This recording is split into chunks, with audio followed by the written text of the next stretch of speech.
안녕하세요, 여러분. 노마드입니다. 우리는 지금 코로나19 팬데믹 시대를 지나가고 있는데요. 계속 이어지는 변이 바이러스 출현 때문에 정말 언제쯤 우리가 여기서 벗어날 수 있을지 끝이 보이지 않아 답답한 마음 그지 없는데요. 이제 어제 코로나19 통계 사이트를 가보니까 전 세계적으로 3억 3천만 명이 감염되었고 그 중에서 약 550만 명이 사망하였다고 하네요. 우리나라도 70만 명이 감염되었고 그 중에 약 6,300분이 아까운 목숨을 잃었다고 합니다. 그런데 사실 지금으로부터 약 100년 전 인류는 지금 코로나19보다 훨씬 더 참혹한 팬데믹 시대를 경험하고 있었습니다. 지금 우리가 그 시절 대유행했던 바이러스를 스페인 독감이라고 부르는데요. 스페인 독감은 1918년 3월부터 1920년 6월까지 제1차 세계대전과 맞물려서 대유행했던 질환이었습니다.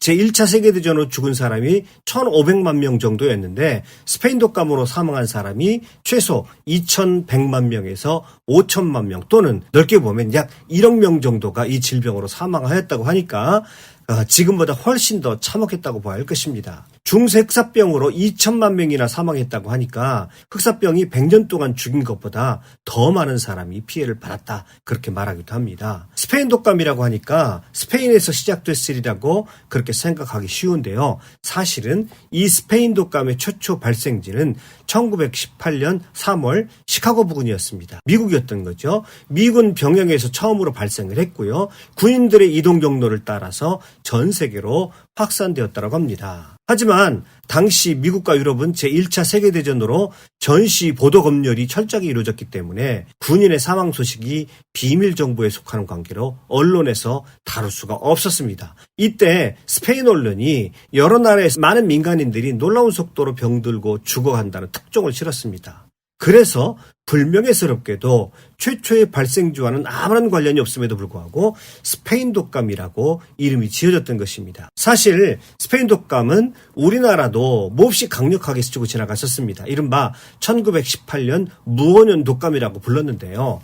당시 조선의 총 인구가 1670만 명이었는데 이 독감에 걸린 사람이 742만 명이었고 이 중에 14만 명이 목숨을 잃었다고 합니다. 조선인의 37%가 스페인 독감에 걸린 셈이고요. 이 중에 약 2%가 사망했던 셈이죠. 단 2년 안에서 가장 많은 사망자를 이르게 한 인류 최악의 재앙이라 이렇게 말할 수가 있을 겁니다. 그런데요, 이 스페인 독감으로 사망했던 유명한 화가 둘이 있었습니다. 바로 오스트리아의 구스타프 클림프와 그의 제자 에곤 실레였습니다. 이 둘은 사제지간이었는데요. 17살의 실레가 자신의 그림을 가지고 45살의 클림트를 찾아간 이야기는 아주 유명하죠. 젊은 실레가 클림트에게 나의 스승이 되어주세요 라고 말하자 클림트는 너는 이미 나보다 뛰어나다. 너는 나와 사제지간이 아닌 동지로 만나야 한다라고 실레를 받아주고 인정해 주었다라고 합니다. 그 뒤로 두 사람은 정말 좋은 동료로 또는 스승과 제자 간으로 작품 활동을 했는데요. 스페인 독감으로 사망할 때 에곤 슐레의 나이가 불과 28살이었습니다. 화가로서의 명성도 얻어가고 막 결혼한 지도 얼마 되지 않은 상태에서 말 그대로 너무도 갑작스럽게 요절해버린 거죠. 당시 스페인 독감이 더 무서운 것은 코로나19가 주로 면역 기능이 떨어진 노인이나 기저질환을 가지고 있는 사람들이 주로 희생자가 되었던 것에 비해서 스페인 독감은 젊은 사람들이 속절없이 죽어갔다는 것입니다. 이 에곤 슐레의 안타까운 사연이 그대로 담긴 작품이 있습니다. 가족이라는 작품인데요. 누가 봐도 단번에 에곤 슐레 작품인 것을 알 수가 있습니다. 눈을 동그랗게 뜨고 정면을 응시하고 있는 한 젊은 남자가 벌거벗은 채로 침대에 앉아 있습니다. 에곤 슐레죠. 슐레는 자신 앞에 쭈그리고 앉아있는 아내 에디트와 아이를 보호하듯이 감싸고 있습니다. 기형적으로 길고 크게 그린 그의 팔과 손, 다리는 아주 믿음직스러움을 느끼게 해줍니다. 보호하려고 하는 그런 느낌이 강하게 받을 수 있습니다. 슐레는 수많은 누드 자화상을 그린 것으로 유명한데요. 거울 앞에서 여러 포즈를 취하고 자신의 몸을 관찰하고 사진을 찍어 놓은 후에 그것을 작품에 했다고 합니다. 그래서 그를 나르시스트라고도 하기도 합니다. 그러나 그의 몸을 관찰한 것은 그 나약한 육체 속에서 진정한 인간의 본질을 찾고자 하는 작가적 열정의 소산이었습니다.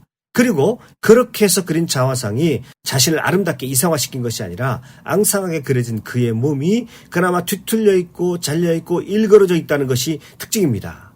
그리고 몸의 색은 마치 여기저기 멍이 든 것처럼 그렇게 묘사를 했습니다. 인간 안에 있는 뒤틀린 욕망을 표현하고 싶었던 것일까요? 어떤 때는 저도 가끔은 제 안에 그런 악마성과 뒤틀린 감정을 느낄 때면 그렇게도 표현할 수 있을 것 같습니다. 이런 추하고 추상적인 자화상이 당시 사람들에게 너무도 충격적인 것이어서 포르노라고 하는 비판을 받아야 했습니다. 대부분의 그의 작품들이 혼자 등장하는 자화상들이 많은데 이 작품은 가족이 다 등장하는, 가족 속에서 그가 등장하는 유일한 작품입니다. 에곤 슐레가 아기를 또 그의 부인을 얼마나 사랑하는지 알 수 있는 대목입니다. 그런데 사실 이 그림은 아기가 아직 태어나기 전, 아직 엄마 뱃속에 있을 때 그린 것입니다.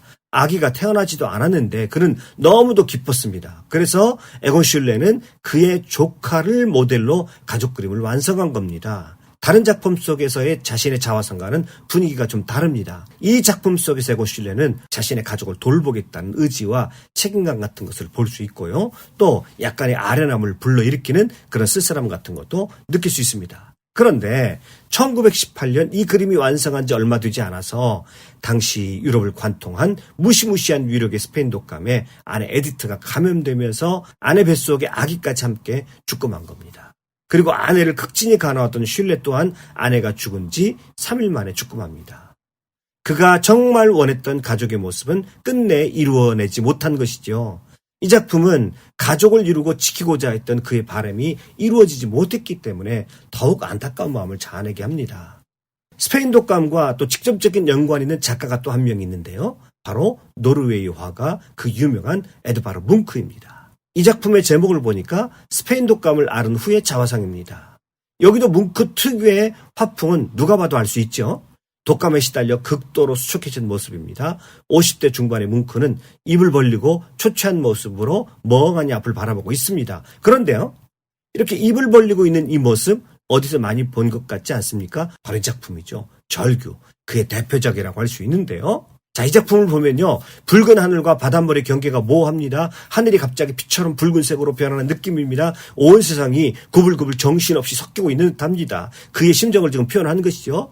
검푸른 피오르 바닷물이 모든 것을 집어삼키듯이 솟아오르는 것처럼 느껴집니다. 이때 난간에 힘없이 기대고 앉아 있는데 갑자기 세상 끝에 닿을 듯이 절규가 들려옵니다. 그는 양손으로 귀를 막고 소리를 지릅니다. 이때 절규하는 뭉크의 이미지를 보면 하체가 마치 유령처럼 사라지는 듯합니다. 이것은 그만큼 뭉크의 삶이 불안정하고 현실에 뿌리내리고 있지 못하다는 것을 반영하고 있습니다. 그럼에도 불구하고 이 작품에서 하나 눈여겨봐야 되는 것이 있습니다. 절규하는 뭉크 자신을 다른 사람보다 더 크게 그렸습니다. 이것은 절규하고 있지만 사라지고 싶지 않다는 그의 무의식적인 외침입니다.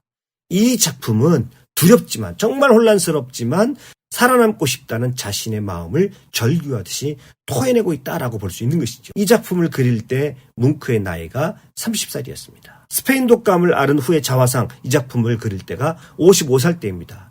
똑같이 절규하고 있는데 어떻게 뭉크의 모습은 좀 나아졌을까요? 55살의 뭉크도 여전히 절규하고 있습니다. 그런데 30세 때 다리 부분이 흐릿하게 사라진 것과는 다르게 55살의 자화상에서는 비교적 하체 부분까지 선명하게 그려져 있습니다. 그만큼 그가 성공을 거두고 있고 확실한 자신만의 세계를 구축했다는 그런 의미가 담겨져 있다, 그렇게 볼 수가 있겠습니다. 그는 어느 정도 극복해 나가고 있는 모습을 이 두 작품을 비교하면 알 수가 있는 것입니다. 그의 작품 속에서 분출하는 그런 부정적인 감정들을 생각하면 당대 사람들도 뭉크가 고흐처럼 자살할 것이라고들 많이 생각을 했던 것 같습니다. 그런데 그런 생각들을 무색해하고 그는 80살이 넘도록 살았고 그때까지도 그림에 대한 열정을 멈추지 않았습니다. 그의 작품들은 불안한 삶, 고통스러운 절규할 수밖에 없는 삶에서 어떻게든 그런 두려움을 이겨내고 살고 싶다는 뭉크의 의지가 담겨져 있다, 이렇게도 말할 수가 있겠습니다. 아직도 우리는 언제 끝날지 모르는 코로나19의 한가운데 있습니다. 계속해서 변종이 나와서 정말 지치게 만드는 그런 상황인데요. 이 뭉크의 그림을 보면서 코로나19 팬데믹 시대를, 암울한 시대를 이겨나가기 위해서 뭉크처럼 소리를 지르면서라도 그렇게 삶의 의지와 희망을 재충전시켰으면 좋겠습니다.